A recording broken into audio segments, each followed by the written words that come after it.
시간의 주인이 되시는 하나님, 이 시간을 우리에게 주셔서 이 시간에 당신의 음성을 기다리게 하셨습니다. 그 뜻을 우리가 다 알지 못할지라도 마음을 열어 마음을 모아 주 앞에 나아가오니, 주께서는 연약한 자를 통하여서도 주께서 하고자 하시는 그 음성이 사모하는 심령들에게 들려지는 역사가 있게 하옵소서. 예수님의 이름으로 기도합니다. 아멘. 여러분들의 인생의 기회란 무엇입니까? 기회라는 말을 들을 때에 내 인생의 어떤 이야기가 생각나십니까? 정말 잘 잡았던 기회, 혹은 절호의 기회였는데 놓쳐버렸던 순간, 이런 것들이 기억나십니까? 어떤 사람은 이 기회를 잘 잡기도 하여서 성공하기도 하고, 어떤 사람은 기회가 몇 번 찾아왔는데 그때마다 놓쳐서 원하는 것을 이루지 못하기도 합니다. 제가 유학 시절에 새로 생긴 습관 중에 하나가 미국 프로야구를 찾아보는 습관인데, 당시만 해도 유현진 선수를 비롯해서 이 몇몇 한국 선수들이 잘한다라는 얘기를 듣고 흥미가 생겨서 고단한 유학생의 마음을 달랠 생각으로 한국인들의 그 경기 하이라이트만 찾아보는 그런 습관이 생겼습니다. 최근에 봤더니 이 유현진 선수가 속한 LA 다저스가 2019년도 우승 확률 1위 팀이라고 하던데, 그런데 그 팀에서 제1선발의 역할을 하고 있다, 이런 기사가 계속 나오고 있는 것을 봤습니다. 사연인 즉슨 지구상 최고 투수라고 얼마 전까지도 일컬어졌던 클레이튼 커쇼가 부상을 입었고, 그리고 그 외에도 한 명, 두 명 정도가 더 부상을 입어서 유현진이 현재 뛸 수 있는 최고의 투수가 된 겁니다. 그래서 항상 각 팀마다 한 번이라도 더 승리하기 위해서 제일 첫 번째 로테이션에 제1선발 투수 제일 잘하는 사람을 내보내는데, 유현진 선수가 이제 그 역할을 감당하고 있는 것입니다.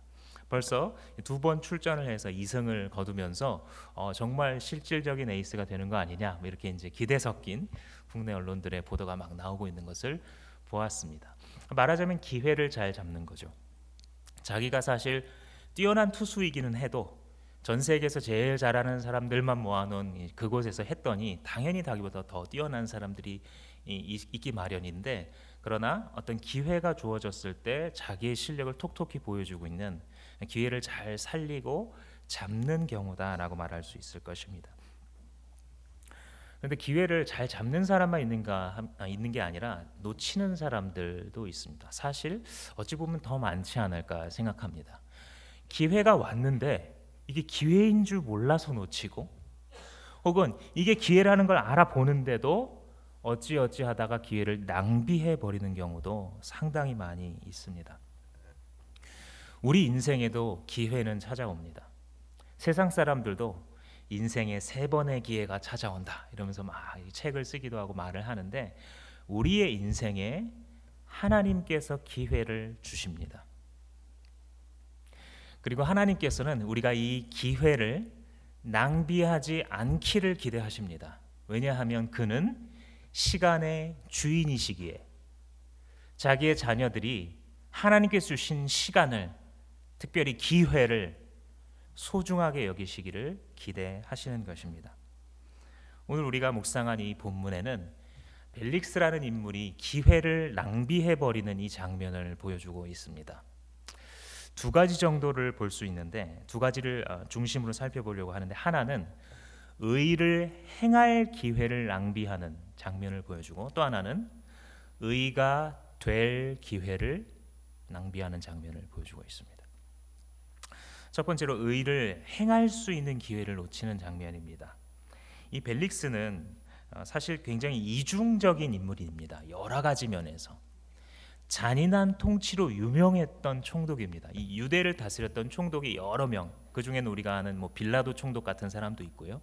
근데 그 중에서도 아주 잔인하게 억압을 하고 통치를 하는 스타일로 유명했던 사람이고, 세상 재미를 쫓는 것으로도 일가견이 있었던 그런 총독이었습니다. 그런데 또 동시에 사도행전이 이렇게 잠깐 힌트를 주는 것처럼 영적인 일에도 관심이 있는 사람이에요. 하나님에 대해서 알고 있는, 이 총독 중에 한 사람이 바로 벨릭스 총독입니다. 이중적이죠. 또 어떤 면에서 이중적이냐면 출신이 굉장히 천한데 올라간 자리가 정말 높이 올라갔다라는 면에서 이중적입니다. 입지전적인 인물이라도 부를 수 있는 것이 흙수저로 태어났는데 총독까지 올라갔어요. 그와 그의 형 펠릭스와 펠릭스의 형 팔라스라는 형이 있는데 이 두 사람이 다 노예 출신입니다. 노예인 부모 밑에서 태어나서 자라났습니다. 그런데 나중에 어떤 일이 있었는지 자유민으로 해방이 되는 일이 일어납니다. 그리고 이 형 팔라스가 승승장구하면서 로마에서 자유민에 그냥 그치는 것이 아니라 공직을 얻게 됐고 어떻게 하다가 황제의 신임을 얻어서 굉장한 영향력을 가진 정치가가 됩니다. 그래서 이 동생을 또 끌어주고 밀어주고 하면서 결국 동생이 총독까지 올라가게 된 거죠. 형의 도움만이라고 볼 수만은 없는 것은 나름의 기민함과 이 지혜가 있는 사람이었기 때문에 여기까지 올라갔어야 할 것입니다. 그랬던 이 벨릭스가 흙수저 중에 흙수저, 가진 것 없는 사람으로 태어나서 올라갈 수 있는 데까지 올라간 이런 벨릭스와 지금 낮아질 때까지 낮아진 사도 바울이 만나는 장면이 이 24장에 쭉 기록이 되어 있습니다. 사실 이전에는 이 두 사람은 전혀 관련 없는 사람이었습니다. 그런데 어떤 이유 때문에 이 두 사람이 여기서 한 사람은 총독이고 한 사람은 죄수로서 만나는 장면이 나타나고 있죠. 왜 바울이 죄수로 왔는가? 읽어보신 분들은 한번 기억을 되살려 보시면 누명을 썼어요. 굉장히 억울한 누명이에요. 성전을 더럽혔다는 거예요. 바울이 그럴 사람이 아닌데 성전을 더럽혔다는 누명이 왜 시작됐나 보면은 바울의 동역자 중에 드로비모라는 그리스 사람이 있는데 이 사람을 데리고 예루살렘을 돌아다녔어요. 바울이. 근데 유대인들이 이걸 딱 보고 저놈 봐라, 이방인이랑 다니네? 그러면서 말이 건너가면서 이방인이랑 예루살렘 성에 다녀, 이방인이랑 성전 근처에 갔대, 이방인이랑 성전에 들어갔대. 여러분 소문 아시죠? 무서운 거 아시죠? 한 입에서 한 입 건널 때마다 우리가 다른 사람의 명예를 지켜주는 섬김을 능동적으로 해야 되는 이유가 여기에 있죠. 바울이 성전을 더럽혔다라는 이 소식은 사람들의 피를 들끓게 했습니다. 사람들은 눈이 뒤집혀서 성전을 더럽혀? 그리고 알고 보니까 모세 율법에 대해서도 굉장히 경시하면서 말한다며 하면서 죽여도 마땅한 자로 낙인 찍었고 자기들끼리 죽이려다가 실패했습니다. 그래서 로마 이 군대가 바울이 찢겨 죽을까봐, 이 성난 유대군 중에 찢겨 죽을까봐 살려서 여기까지 지금 오게 된 것입니다. 그래서 당시에 유대를 관할 지역으로 다스리고 있었던 이 벨릭스 총독 앞에 재판을 하자고 달려든 것입니다. 오늘 본문 바로 전에 무슨 일이 있었냐면 재판 자리에서 벨릭스가 듣는데 이 유대인들이 전문 변호사를 고용해가지고 더둘로라는 말을 잘하는 변호사가 유려한 말로 이 바울을 아까 우리가 얘기했었던 이 누명을 씌우는 이걸 그대로 벨릭스에게 설득력 있게 말합니다. 그리고 당시 로마 재판의 관례에 따라서 원고와 피고가 한 번씩 다 말할 수 있는 이 기회가 주어지기 때문에 바울이 또 자기 변호를 합니다. 바울도 만만한 사람이 아니어서 이 더둘로라는 전문 법조인이 조목조목 말했던 것을 또 조목조목 비판을 합니다. 한마디로 줄이자면 너 증거 없잖아, 증인 없잖아, 이 두 가지, 그리고 지금 재판 절차를 어기고 있잖아. 이 말로서 사람들을 설득하는데 벨릭스는 이미 여기까지 이르렀을 때 이 문맥상으로 보면 이미 알았어요. 죄가 없구나, 이 사람. 누명 써서 여기까지 끌려온 거구나를 알고 있는 사람이 이 벨릭스입니다. 그래서 이제 오늘 본문으로 본격적으로 들어가 보자면 시작할 때부터 흥미로운 진술이 나타나는데 벨릭스는 그 도와 관련된 일을 자세히 알고 있었대요. 도를 아십니까? 이 대학가나 강남이나 이런 데 주변에 다니다 보면 이단들이 이렇게 설득을 하죠. 특히 요즘에 막 이렇게 변종된 방법으로 대학생들의 환심, 특히 신입생들 아주 조심하셔야 되는데 심리 검사 해주겠다, 앙케이트 해주겠다 이렇게 접근해 가지고 결국은 빠져나가지 못하게 하는 아주 고도의 수법을 갖고 있다고 하죠. 도라는 것이 사실 길이잖아요. 살아가는 길, 진리 이런 것에 비유와 상징으로 많이 쓰이는 단어입니다. 이때 당시에 예수를 따르는 새로운 길이었어요. 그래서 유대인들이 봤을 때 이단이라고 본 거죠. 근데 사실은 예수 그리스도는 유대교와 반대하는 것이 아니라 유대교가 경전으로 가지고 있었던 구약 성경을 잘 해석하기만 하면 바로 이분이 메시아구나라는 것을 알 수 있는 그 길을 보여주신 분이 예수 그리스도이죠. 그래서 그 도라고 사도행전에서 나오는 것은 바로 예수를 따르는 길, 이걸 말하는 겁니다. 근데 벨릭스가 그걸 알고 있었다는 거예요. 이 이방인 벨릭스가 유대인들만 알고 있을 것 같은 이 일에 대해서 이미 자세히 알고 있었다라고 오늘 성경이 기록하는 장면이 흥미롭습니다. 그러니까 이 말은 다시 한번 지금 유대인들이 바울을 억지로 막 엮어보려고 하는 것에 대해서 다 간파하고 있는 거예요. 이 벨릭스가. 말도 안 되는구나. 지금 바울이 정말 자기네 율법으로 따져도 어긴 게 하나도 없는데도 억지로 엮고 있구나. 예수라는 이 사람을 바울이 전하니까 그걸 시기하는구나 까지도 알고 있었다라는 겁니다. 그런데 22절 끝부분에 보면 신문을 연기하였다 이렇게 돼 있잖아요. 이 문장 시작과 끝이 좀 안 맞아요. 그 도에 대해서 잘 알고 있는 사람이면 신문을 연기하는 게 아니라 어떻게 돼야 돼요? 이거 무죄네 지금. 니네 억지로 고발했잖아. 시간 낭비하지 말고 이제 해산. 이게 문장이 맞는 거잖아요. 근데 벨릭스는 그 도에 대해서 자세히 알고 있었으므로 신문을 연기하였다. 뭔가 안 맞고 중간에 사연이 있다는 것을 알 수 있는 것입니다. 뭐냐면 이 유대인들의 눈치를 보는 거예요. 거기서 즉결 심판을 내리면서 바로 무죄 이렇게 해버리면 유대인들이 반감을 품고 무슨 일을 벌일지에 대해서 이 사람이 다 계산을 하고 있는 겁니다. 그래서 신문을 연기하면서 이 바울을 가둬버립니다. 감옥에. 그 죄가 없다는 걸 마음속으로는 알고 있는데 유대인들의 눈치를 보면서 감옥에 가둬둬야 유대인들도 유죄다 이렇게는 안 해줬어도 뭔가 얻어가는 느낌이 들 거 아니에요. 그러니까 그렇게 판단을 하는 겁니다. 말하자면 오늘날 사법제도는 무죄 추정의 원칙이잖아요. 재판이 이렇게 붙었을 때 확실하게 증거가 이제 빼도 박도 못하게 된다 하고 결론이 내려질 때까지는 죄인이 아닌 거라고 해주잖아요. 근데 여기 그 말대로 보자면 이 사람은 유죄 추정의 원칙을 적용하는 거예요.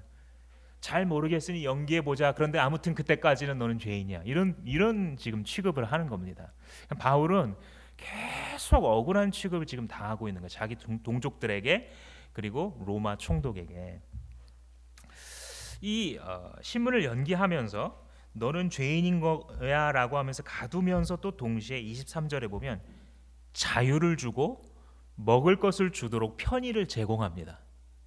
그러니까 일말의 양심은 있는 거예요. 죄가 없다는 걸 아니까 죄인인 것처럼 가두기는 가두는데 자유롭게 돌아다니게도 해주고 아는 사람들이 들락날락하면서 영치금도 넣어주고 빵도 넣어주고 음식을 줄 수 있도록 편의를 여러 가지를 제공해 줍니다.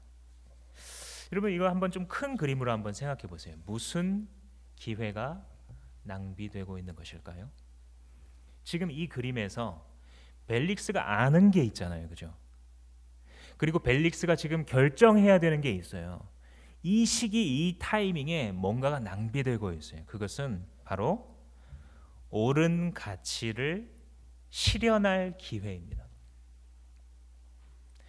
의를 행할 기회를 놓치고 있는 겁니다. 더군다나 그건 통치자잖아요. 여러분 대한민국 사회 살아가면서 통치자가 의를 어그러뜨렸을 때 그 밑에 살아가는 시민들이 얼마나 고통받고 분노하고 어려운지 다 겪고 살아가시죠. 통치자가 의를 실현할 기회에 실현하지 않는 것만으로 이미 중죄입니다. 지금 그의 눈앞에서 스쳐 지나가지고 있는 낭비되고 있는 것은 바로 무엇이냐면 옳은 가치를 실현할 기회입니다. 바울이라는 훌륭한 사람, 이 사람의 무고함을 풀어줄 기회와 권력이 자기한테 지금 있는데 지나가고 있습니다. 패거리로 몰려와서 힘없는 이 사람의 인생을 뭉개버리겠다고 달려들고 있는 이 악한 세력을 꾸짖을 수 있는 기회. 낭비하고 있습니다. 적어도 당시 사회에서는요, 이런 일을 아무나 할 수가 없어요. 통치자만 할 수 있어요. 이거 지금 잘못된 것 아닙니까? 이렇게 바로 잡아야 됩니다. 그의 어떤 이런 일을 할 수 있는 합당한 지위에 있어야만 되는 그런 사회예요. 이걸 고칠 수 있는 게 아무나 달려들어서 의를 실천할 수 있지가 않습니다. 이런 종류의 일에 대해서. 그러므로 우리가 살아갈 때 우리에게 주어진 어떤 작은 힘이나 지위가 있다면 이것이 하나님으로부터 온 것이구나라는 것을 인식해야 합니다. 이것을 인식하는 사람은요, 하나님을 두려워하면서, 아니면 최소한 주님을 아직 알지 못하는 VIP라 할지라도 하늘 두려워서라도 의를 행할 그 기회를 놓치지 않을 수 있게 됩니다. 사랑하는 성도 여러분, 여러분들에게 어떤 힘과 지위가 있다고 생각하십니까? 이 자리에 앉아 계신 많은 분들, 청년들을 포함해서 나에게는 사실 그런 지위가 없습니다. 돈도 정말 없어요. 내 통장에 얼마 있는지 아세요, 목사님? 마이너스예요, 마이너스. 그러나 그럼에도 불구하고 우리가 인간 사회에서 살아가면서 하다못해 동생에게도 그 관계성 속에서 우리가 가지고 있는 영향력이나 지위가 있죠. 근데 그런 작은 힘이나 지위조차도 우리의 삶에서 하나님의 의를 실현할 수 있는 기회라는 것을 아십니까? 막 백방에 알려 뉴스거리를 만들 의 정도는 안 되어도 오직 하나님만 아시고 나와 그 사람만 아는데, 그 사이에서 그나마 내가 가지고 있는 힘을 이용해서 의를 실천할 수 있는 그 분야가 무엇이라고 생각하십니까? 그게 하나님의 부르심입니다. 지금 이 말씀이 들려지면서 당신이 의를 실천할 수 있는 기회가 보인다면 그것이 소명입니다. 이 세상을 다 바꿀 수는 없어도 내 힘으로, 내 작은 지위로도 해낼 수 있는 것, 그것이 바로 옳은 가치를 실현할 수 있는 기회, 의를 실천할 수 있는 기회인 것입니다. 벨릭스는 그것을 놓치고 있습니다. 두 번째 기회는, 앞의 것은 의를 실천할 기회라면 두 번째 것은 의가 되는 기회입니다. 혹은 의롭게 되는 기회입니다. 이게 이제 사실 더 중요하죠. 이 벨릭스가 아까 예수님을 믿는 도에 관해서 잘 알고 있었다, 이런 표현이 등장했었는데 그 이유가 바로 아내 드루실라 때문이었습니다. 24절 보시면, 며칠 뒤에 벨릭스가 유대 여자인 자기 아내 드루실라와 함께 와서 바울을 불렀다, 이렇게 얘기합니다. 여기서 이제 이유가 밝혀지는 거예요. 노예 출신의 로마 사람인 이 사람이 어떻게 예수님의 도에 대해서, 유대인에 대해서 알고 있었느냐? 아내가 유대계예요. 그러니까 아내랑 대화하면서 그 문화와 풍습에 대해서, 종교에 대해서 들었겠죠. 잠깐 이 드루실라라는 사람에 대해서 생각을 해보면요, 여러분 절세미녀라는 표현 아시죠? 이 세상을 막 이렇게 놀라게 만들 만한 경국지색, 막 이런 말도 쓰고요. 이때 당시에 이 문화권에서 이 절세미녀로 유명했던 사람이 이 드루실라라는 사람입니다.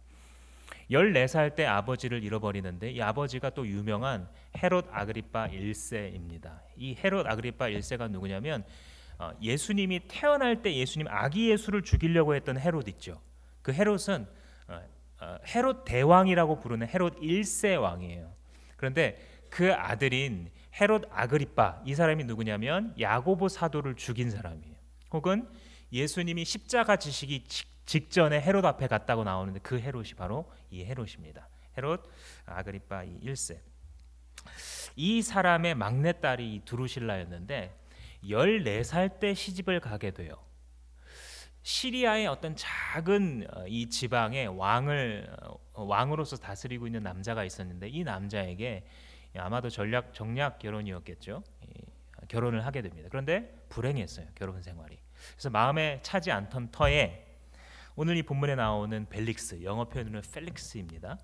이 펠릭스가 이 여인을 보고 한눈에 반하고 맙니다. 그래서 저 여자를 내 아내로 삼아야겠다. 이미 다른 사람의 아내인데 그렇게 마음속에 품고, 이 사람은 치밀한 사람이라서 작전을 진행합니다. 이 여자의 마음을 얻기 위해서 마술사를 보내기도 하고요. 또 말로 끊임없이 설득을 해서 성공을 하고야 맙니다. 이 드루실라가 이 사람과 이혼하고 펠릭스에게 넘어오게 돼요. 네, 여러분 펠릭스라는 이 이름이 영어 이 단어 지금도 나와 있는데 felicitas라는 이 형용사가 있습니다. 이 펠릭스라는 이름과 좀 연관이 있어요. 이게 뭐냐면 이 행복하다, 해피하다라는 뜻이에요. 혹은 이 라틴권에서 이 스페인어를 사용하는 문화권에서 부르는 이 성탄 노래 펠리스 나비다라는 유명한 또 이 캐롤이 있는데 그 펠리스 나비다는 네이티비티, 그러니까 태어났다라는 뜻이고 펠리스는 행복하다, 그러니까 행복한 탄생일이다, 이제 이런 노래죠. 아무튼 이 펠릭스라는 이름 자체가 뜻이 뭐라고요? 행복이에요, 행복. 그래서 이 드루실라를 꼬실 때 그렇게 언어 유희를 했대요. 내가 당신을 펠릭스하게 만들어드리겠습니다. 나 펠릭스가. 언어 유희하는 거죠.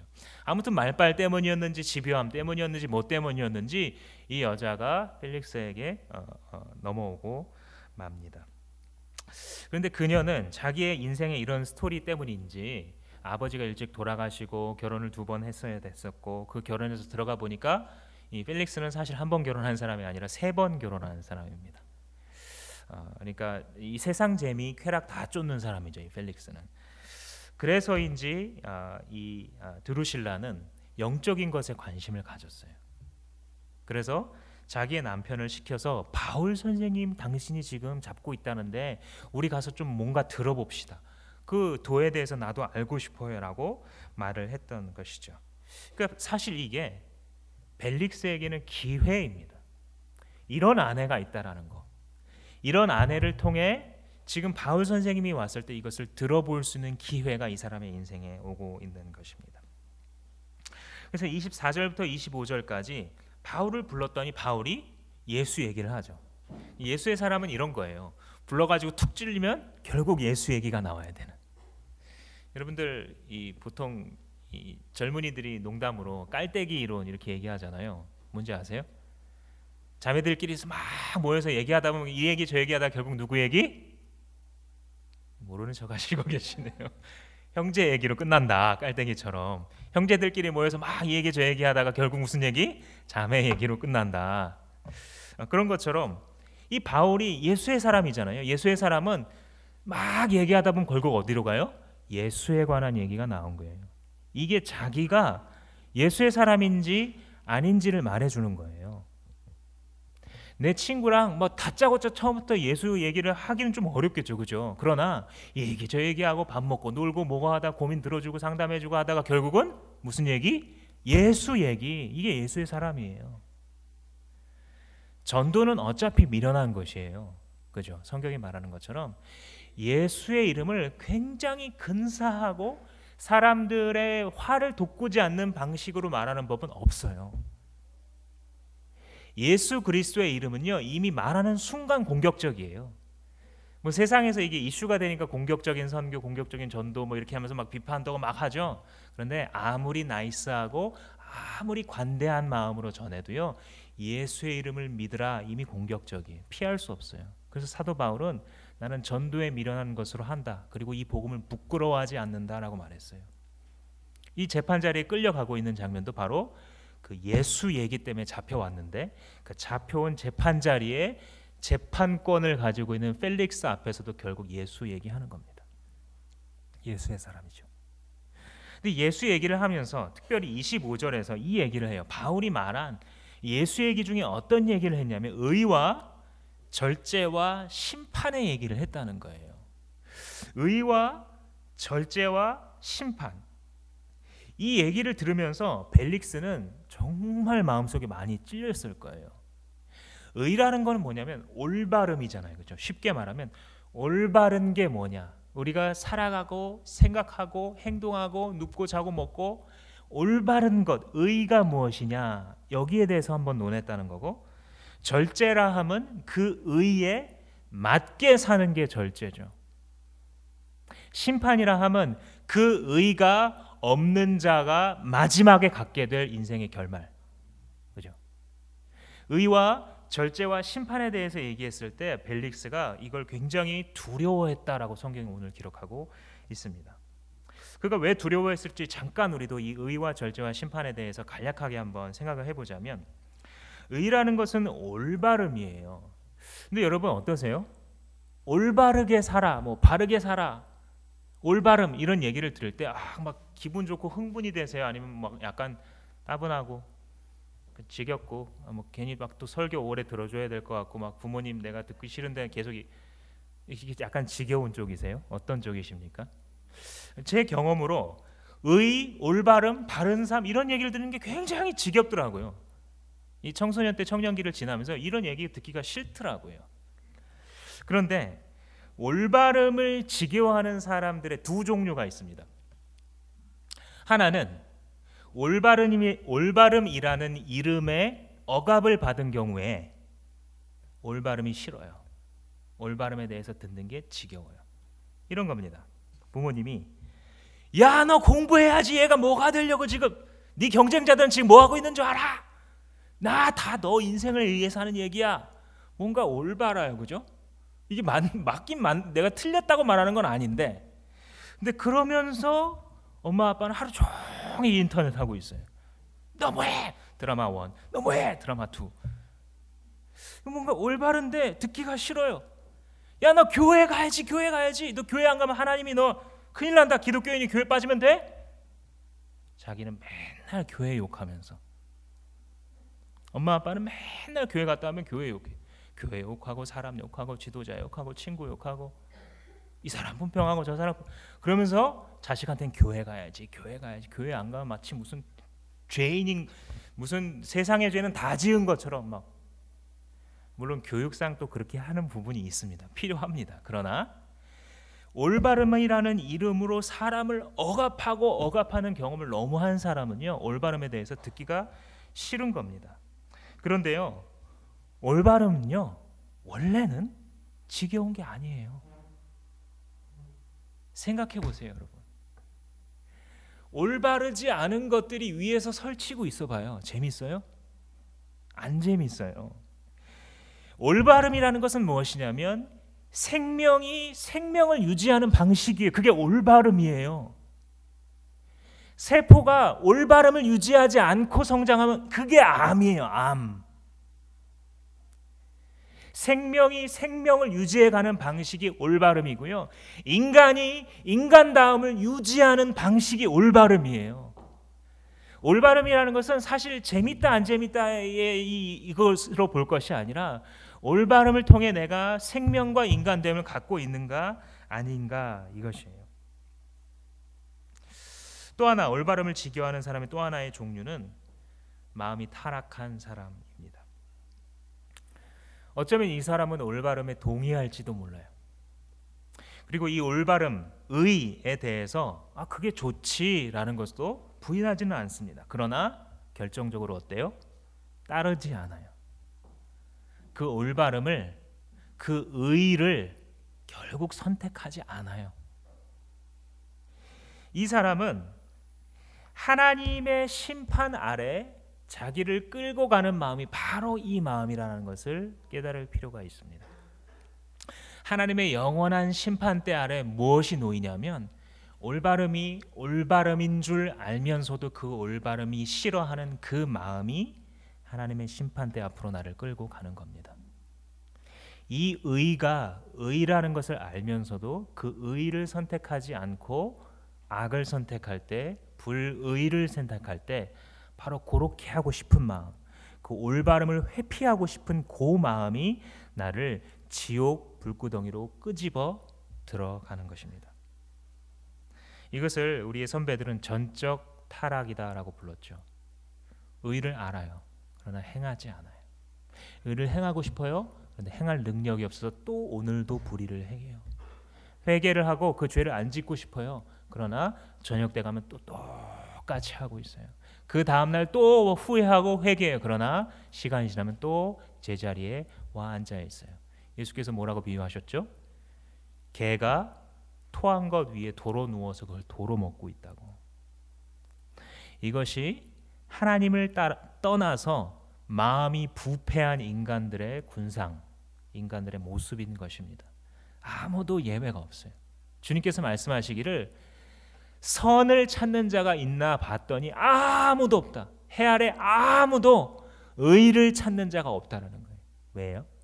모든 인류가 타락했기 때문에. 그래서 이 올바름, 의에 대해서 바울이 강론하였을 때에 벨릭스는 뭔가 느낀 거예요.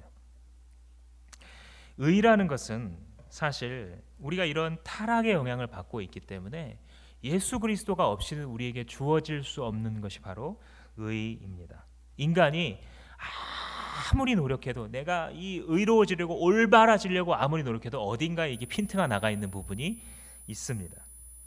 여러분들, 우리 사회에서 뭐 장관, 어느 부처의 장관이다라고 말하면 그 분야에서 가장 높은 공직자잖아요. 대통령을 제외하고 나서. 그런데 이 사람 진짜 훌륭한 사람이야 라고 많은 사람들이 막 추대하고, 그래서 추천이 올라가서 결국은 후보자가 되잖아요. 청문회나 뭐 인사검증을 하잖아요. 그러면 흠없는 사람이 아무도 없죠. 때로는 지나친 정치 공세일 때도 있지만, 사실 이렇게 지켜보면요, 야, 진짜 털어서 먼지 안 나오는 사람 없구나. 하나라도 있어요. 5점이. 사실 하나만 있겠어요? 일반인들은 정보가 제한되어 있어서 그 사람에 대해서 잘 모르고 그 사람이 걸어갔던 어떤 굵직굵직한 일들을 보고 좋은 사람이라고 평가를 해주지만, 정보를 조금만 더 가지고 있는 뭐 검찰, 국회의원, 헌법기관들이 들어가서 그 사람의 삶의 히스토리를 파보면 반드시 나오는 거예요. 5점이. 하물며 하나님의 심판대 앞에 섰을 때 어떡하리라고 생각합니까? 인간도 그 짧은 시간 안에 제한된 정보 기술을 가지고 사람의 오점을 반드시 찾아내는데, 온 우주를 지으시고 시간과 장소를 창조하신 분이, 우리의 마음을 만드신 분이 우리를 심판대 앞에 세우셨을 때에 당신이 살아남을 수 있다고 생각하십니까? 우리는 예수가 필요한 겁니다. 하나님의 심판대가 엄연한 실체이기 때문에 예수 그리스도 없이는 설 수 없는 거예요. 예수 그리스도를 구주로 모시지 않고서는, 구원자요 주인으로 모시지 않고서는 우리의 삶에 희망이라는 건 없는 거예요. 이 타락 때문에, 그리고 그 매서운 하나님의 심판 때문에. 그래서 우리가 그리스도가 있기 전에는 우리에게 의가 있을 수 없는데, 예수에 관한 얘기를 바울이 막 하면서 의에 대해서 얘기할 때 벨릭스는 두려움을 느낄 수밖에 없는 것입니다. 절제라는 것은 아까 의에 맞는 방식으로 살아가는 것이다 라고 얘기를 했죠. 그러니까 의라는 것을 우리가 믿는다고 생각해 봅시다. 이게 올바른 길이야, 이게 예수 믿는 사람 이렇게 살아야 돼, 우리가 알고 있어요. 믿고 있어요. 그런데 거기에 항상 걸맞게 살지는 않죠. 그죠? 이게 바로 절제가 없는 겁니다. 우리 단어 속에서는 절제라는 표현이 뭘 안 하고 이런 것만 이제 표현을 하는데, 성경에서 절제라는 표현이 나오냐면 오히려 이렇게 생각하세요. self control, 이렇게 생각하시면 더 가까워요.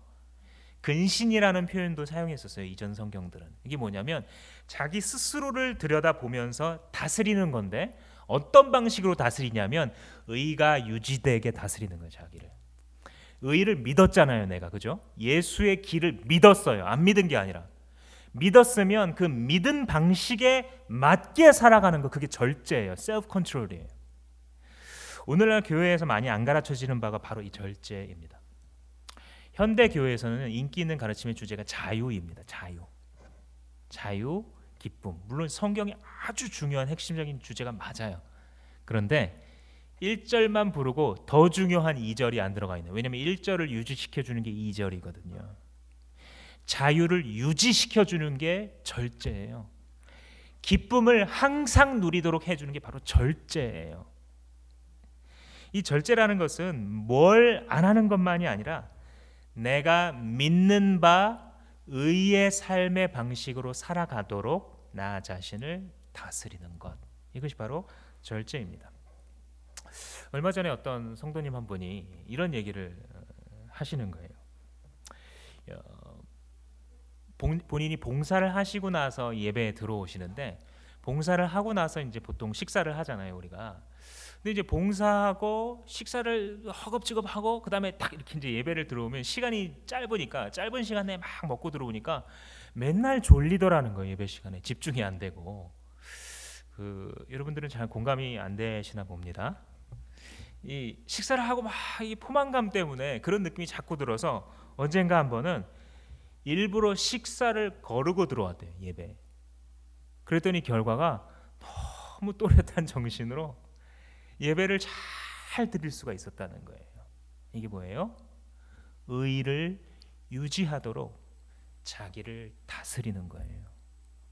이전에는 육체가 자기를 다스렸어요.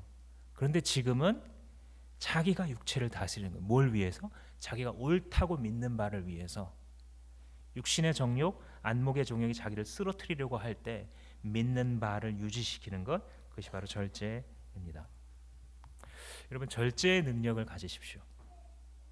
기쁨과 자유를 유지시켜주고 능력 있는 삶을 살아가도록 만들어주는 것은 바로 절제입니다. 자유에 대해서 많이 주장하는 것 좋습니다. 기독교인이 이거 해도 되고 저거 해도 되고, 옛날에 율법주의로 이거 안 되고 저거 안 되고 이렇게 얘기했잖아요. 다 할 수 있는 거 맞잖아요. 여기에서만 그치면 아이러니하게 자유가 사라질 거예요. 그러나 주께서 깨닫게 하신 바 그것들을 누려가게 하는 것이 바로 절제라는 것을 기억하시기 바랍니다. 이 절제에 대해서 얘기를 하고 나서 마지막으로 이 바울이 심판에 대해서 얘기를 하죠. 하나님의 심판이 다가오고 있습니다. 여러분, 시험 날은 꼭 다가오잖아요. 그죠? 시험 보신 지 오래되셨어요? 아마 대학생들은 시험 보고 계실 텐데 시험 날은 꼭 다가오고야 말더라고요. 그리고 꼭 하루 먼저 도착해요. 뭐보다? 내가 준비되는 것보다. 하루만 더 있었으면 준비가 될 것 같아요. 근데 꼭 준비되기 직전에 찾아오잖아요. 시험이. 심판이 그런 거예요. 다가올 하나님의 심판에 대해서 우리가 자주 이야기해야 되는 이유가 여기에 있어요. 제가 유학을 들어오다가 어차피 비행기 타고 들어오는 거 유럽 들려서 오자, 이탈리아를 들렸는데 거기서 한 가지 기념품을 사왔는데 그게 한 성당에 들어갔더니 미켈란젤로가 최후 심판을 이렇게 그려놨잖아요. 이 벽부터 천장으로 이렇게 올라가도록 그림을. 저거구나 하고 사와서 거실에다 걸어놨습니다. 보기에는 되게 흉측해요. 막 나체로 막 사람들이 있고요. 막 가죽이 벗겨지고 밑에서 사단이 막 끌어 당겨서 막 지옥 불 속에 집어넣고 있고, 위에 천사가 끌어가려고 하는데 이렇게 고민하면서 안 따라가고 있고, 저 위에서는 예수님이 막 나팔을 부시면서 막 임재하려고 하고 있고, 이런 장면. 이 심판에 대해서 우리가 늘 스스로에 대해서 상기하고 같이 모였을 때에 형제 자매 간에 하나님의 심판에 대해서 자주 얘기하십시오. 그러면 의를 향해서 살게 됩니다. 그러면 절제를 다시 시작하게 됩니다. 하나님의 그 날은 오고야 마는구나. 하나님의 심판을 아는 내가 언제 다시 주님 오실는지 내가 알 수가 없는데 내가 깨어 있어 등불들 처녀처럼 살아가야겠다라는 마음이 되게 되는 것입니다. 이 하나님의 심판이 다가오고 있다, 이 말을 벨릭스가 지금 들을 때에는요, 벨릭스가 재판장의 자리에 앉아 있어요. 그죠? 그러나 지금 임하고 있는 심판, 하나님의 심판정 앞에서는요, 자기가 재판장 앞에 앉게 될 것입니다. 그 재판정에는 하나님이 서시는 것이죠. 비록 벨릭스의 법정에서는 바울이 죄인처럼 취급받는다 할지라도 하나님의 법정에서 그는 의인이 될 것이요, 비록 벨릭스의 법정에서 벨릭스 자신은 주인처럼 여긴다 할지라도 하나님의 법정에서는 죄인과 죄수로 취급받게 될 것이죠. 회개하라, 천국이 가까웠다라는 것이 세례 요한과 예수 그리스도가 시작한, 그리고 사도들이 따라한 복음 메시지의 출발점입니다. 회개하고 예수 그리스도를 따라가야 되는데 그 이유가 무엇이냐면 천국, 하나님의 나라, 그리고 그 하나님의 나라의 초입에 있는 심판이 지금 가까이 왔다라는 것입니다. 요즘 사람들은요, 이 불편한 용어를 편안하게 바꾸는 능력들이 있어요. 그죠? 그래서 굉장히 더럽고 굉장히 악하고 굉장히 무서운 것을 이렇게 유화시켜서 표현을 해요. 막 그래서 뭔가 무슨 나쁜 짓을 할 때 또 무슨 막이 이렇게 갖다 붙이면서 앙증맞은 표현인 것처럼 또 음란마귀가 뭐 이렇게 해요 하면서 괴롭힌다고 그렇게 얘기를 합니다. 뭐 그럼 뭐 또 지옥에 가야죠 뭐 아무렇지 않은 것처럼 이렇게 얘기를 하죠. 그러나 실체 앞에서 그럴 수 있겠습니까? 여러분, 실제이신 하나님 앞에서 그럴 수 있습니까? 실제인 하나님의 심판대 앞에서도 그러실 수 있겠습니까? 임하시는 하나님의 나라와 그 초입에 있는 하나님의 심판 앞에서 벨릭스는 절대 이렇게 행동할 수 없어요. 그는 지금 기회를 낭비하고 있는 거예요. 자기 인생을 송두리째 바꿀 수 있는 기회가 그의 눈앞에서 지나가고 있는 거예요. 그가 깨닫지 못할 뿐이에요. 아니 어쩌면 마음속에 이게 지금 내가 들어야 될 말씀이긴 말씀인데 내 마음속에 이전에 없던 동요가 생기는데 이전에 생각해 본 적이 없었던 두려움이 내 마음속에 있는데 그랬던 벨릭스가 마지막으로 어떻게 선택합니까? 그만 들읍시다. 그만 들읍시다. 25절 말씀에 이제 그만하면 되었으니 가시오 라고 말합니다. 그만하면 된 게 아니죠. 자기가 하나님 앞에 엎드려 죄인됨을 고백하고 하나님의 심판을 받아 영원히 지옥 형벌을 받는다 할지라도 아무 불평할 수 없는 죄인인 것을 고백함으로 회개하고 유일한 구원자 되시는 예수 그리스도를 모시는 거기까지 되어야 이제 되었소라고 말할 수 있었던 것입니다. 그러나 그는 그 기회를 놓쳤고 그 기회를 놓친 이유에 대해서 성경은 이렇게 얘기합니다. 그의 돈과 지위 때문이었다고. 벨릭스가 이렇게 기회를 받았던 것처럼 하나님 앞에 항복할 기회, 두렵고 떨림을 가지고 구원이 이루어질 수 있는 기회가 있었던 것처럼 우리에게도 이런 기회를 주십니다. 저와 여러분은 알고 있습니다. 이 자리에 앉아 있다고 해서 다 구원받지 않았다는 것을. 이 자리에 조금 전에 하나님에 대한 노래를 부르고 예수 그리스도의 이름을 말했다고 해서 우리가 다 여기 앉아 있는 자들이 영원히 천국에 들어갈 것이 아니라는 것을 저와 여러분 모두 알고 있습니다. 왜냐하면 그것은 정말 당신의 영혼이 하나님 앞에 항복했느냐 하지 않았느냐에 달려있기 때문입니다. 당신이 아무리 오랫동안 교회를 다녔어도 아무리 열정을 가지고 섬겼어도 당신의 영혼의 주인이 예수 그리스도가 아니라면 당신은 구원받지 않았습니다. 영원한 심판대 앞에서 이 사도행전 말씀을 들은 것을 기억할 것입니다. 하나님께서 우리에게 이 기회를 주실 때 바로 언제가 그때이냐면 예수의 이름이 전해질 때 우리의 유일한 의가 되시는 예수가 전해질 때 당신에게 기회가 있는 것입니다. 절제에 대해서 말해질 때 하나님의 심판에 대해서 말해지고 있을 때 이 복음의 소식들이 내 귀에 들려지고 있을 때 당신에게 지금 기회가 주어지고 있는 것입니다. 왜 거부하십니까?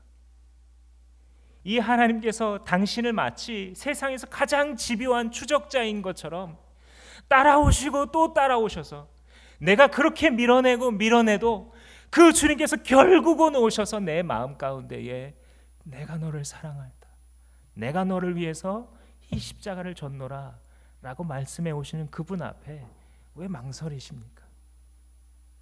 그분을 당신의 구주요 주인으로 모셔드리십시오. 그분 앞에 주여 나의 인생이 당신 손에 있사오니 나의 영혼을 당신 마음대로 쓰시옵소서. 이렇게 엉터리인 내 인생 내가 살아봤자 앞으로도 엉터리일 텐데 주님이 내 인생 갖고 살아주셔야 내 인생 그나마 설 것 같습니다. 오 주여 내 주인 되시옵소서. 이것이 바로 기회를 잡는 것입니다. 혹은 예수 그리스도를 이미 주인으로 모셨다고 해도 이 땅의 노예로 살아가는 우리들에게 주시는 기회입니다.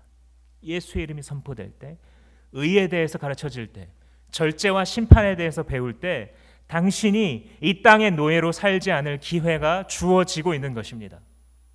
우리는 아무도 스스로를 노예라고 생각하지는 않지만 가만히 생각해 보면 우리가 항상 무언가에 얽매여 있다는 것을 느끼죠.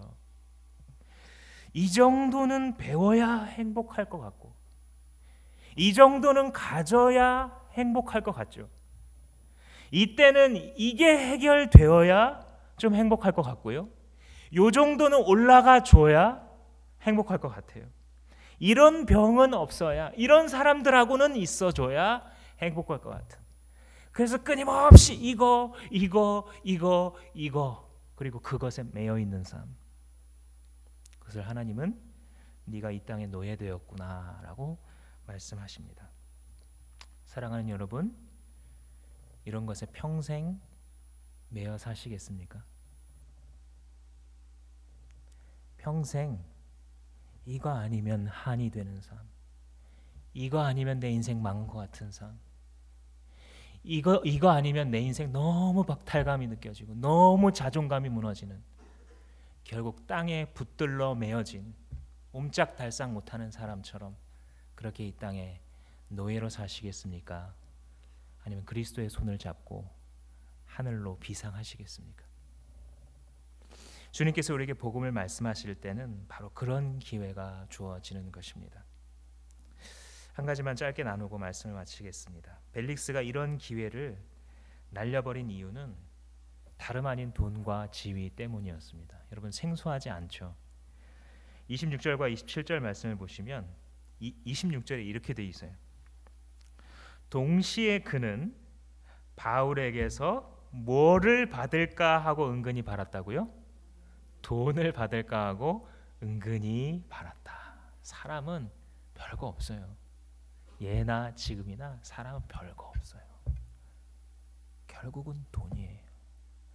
한번 생각해 보세요, 여러분. 벼룩의 간을 내먹지 어디 지금 송도까지 올라간 이 사람이 지금 죄수로 질질 끌려다니는 바울한테 뭘 바란다고요? 돈을 바란다고요. 얼마나 지저분하고 얼마나 비열합니까? 자꾸 개미가 진딧물 궁둥이를 자꾸 건드리면서 단물 내놓으라는 듯이 한두 번이 아닐 거 아니에요. 이렇게 살아온 거예요. 총독식이나 하는 양반이. 돈이라는 게 이렇습니다. 우리들도 하나님 믿는다는 이름이 있지만 어쩌면 우리가 하나님을 배신하기 시작하는 그 시점, 우리의 인생에 띡 하고 에러가 나기 시작하는 그 시점이 별거 아닌 몇 푼 때문인 경우가 굉장히 많잖아요. 돈 냄새가 한번 확 불면 가치관이 흔들립니다. 그게 사람이에요. 27절 말씀해 보시면 또 하나 지위. 2해가 지난 뒤 보르기오 베스토가 벨릭스의 후임으로 직책을 맡게 되었는데, 그런데 벨릭스는 유대 사람의 환심을 사고자 해서 그대로 가둬뒀대요. 얼마 동안요? 2년 동안. 무죄란 걸 이미 아니 이 인간이, 예수 그리스도에 대해서 이미 어느 정도 배경 지식이 있는 이 인간이 사회생활을 할 때는 어떻게 해요? 뻔히 알면서 2년 동안 이 의로운 바울을 가둬둡니다. 뭘 위해서요? 자기 자리 지키려고 이렇게 하는 겁니다. 지금. 왜냐하면 유대 총독들이 벨릭스 총독의 전임 총독도 유대인의 환심을 사지 못해서 소요가 일어났을 때 축출됐거든요. 이걸 잘 알고 있어요. 벨릭스는 머리가 좋은 사람입니다.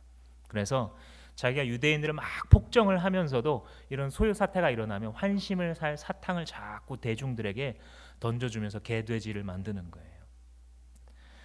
그래서 이 유대인들에게 환심을 살려고 의로운 사람을 이용하는 거죠. 이렇게 2년 동안. 근데 이 스토리를 긴 이야기지만 짧게 주자면 결국 어떻게 되느냐? 결국 유대인들 때문에 쫓겨나요. 결국 얼마 안 가서 유대인들과의 다툼 때문에 자리에서 밀려나는 거예요. 그래서 후임 베스토가 오는 겁니다. 그리고 나서 로마로 소환돼서 황제 앞에 한번 섰다가 베수비오라는 90년대 중반에 이 화산 폭발한 그 베수비오 화산 아시죠? 그 동네로 유배 가요. 그래서 그 유명한 1세기의 베수비오 화산 폭발과 함께 잿더미가 된 사람이 펠릭스입니다. 불과 몇 년 만에 쫓겨날 그 자리가 그렇게 아까워서, 그 지위가 그렇게 대단해서 임하시는 하나님의 나라의 기회를 낭비한 인생이라고 말할 수밖에 없겠죠. 푼돈과 얼마 안가 없어질 그 지위 때문에 예수와 하나님의 나라를 타협한, 그처럼 그 기회를 잃어버린 사람 어디에 또 있겠습니까? 사랑하는 성도 여러분, 이 이중적인 사람 벨릭스가 누구입니까? 하나님에 대해서 들었으면서, 말씀을 들을 때 두려워한 적이 있으면서, 의와 절제와 심판에 대해서 배웠으면서, 별거 아닌 푼돈과 지위와 사람들의 평가 때문에 하늘이 내려주시는 그 기회를 그냥 지켜만 보고 지나가도록 하고 있는 자가 누구입니까? 여러분, 기회를 놓치시겠습니까? 언제가 기회입니까? 우리의 귀에 복음이 들려질 때, 우리의 귀에 들리지 않았었던 예수 그리스도가 들리기 시작할 때, 여러 번 들었었는데 하나님의 복음이 내 가슴을 울릴 때, 그때가 기회입니다. 여러분들로 하여금 이 기회를 잡고 살아나지 못하게 하는 그것이 무엇입니까? 여러분들 모이셨을 때 목장에서 이런 걸 나누셔야 돼요. 내게 들렸는데, 내게 이 기회가 왔는데 그 기회를 잡지 못하게 하는 너무나 평범해 보이는 그런 이유들, 그것이 무엇인지 믿음의 사람들과 함께 나누십시오. 그리고 협공하십시오. 함께 기도해 주십시오. 하나님께서 임하셔서 우리 안에 주인으로서 좌정하시고, 우리로 하여금 올바름을 지키고 그 의를 유지하기 위해 절제하며 심판대를 늘 생각하면서 살아가는 자들이 될 수 있도록, 강력한 말씀과 실천의 공동체가 될 수 있도록 함께 모이십시오. 여러분, 평생 땅에 매여 사시겠습니까? 아니면 예수와 함께 하늘을 비상하시겠습니까? 여러분, 우리 공동체에 지금 하나님께서 주시고 계신 기회가 무엇이라고 생각하십니까? 위기만이라고 생각하십니까? 아니면 여기에 영적으로 기회가 같이 있다고 생각하십니까? 우리는 지금 담임 목사님과 청년부 담당 목사님이 바뀌는 정말 큰 변화, 또 다르게 말하자면 위기 상황을 지나가고 있는 중입니다. 그러나 동시에 하나님께서는 우리에게 분명한 기회의 손길을 주고 계십니다. 어떤 기회냐고요? 주 앞에서 함께 모여 기도할 기회. 이때가 아니면 우리는 언제 기대하겠습니까? 언제 기도하겠습니까?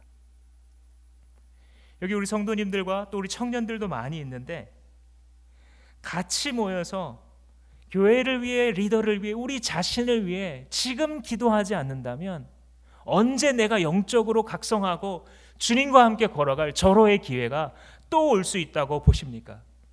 내가 살아날 수 있는 기회, 내게 있는 믿음을 시험할 수 있는 기회가 지금 우리에게 어쩌면 여러 가지 위기라는 이름으로, 여러 가지 위협이라는 이름으로, 여러 가지 좌절이라는 이름으로 우리에게 와 있는 하나님의 기회가 아닐지 생각합니다.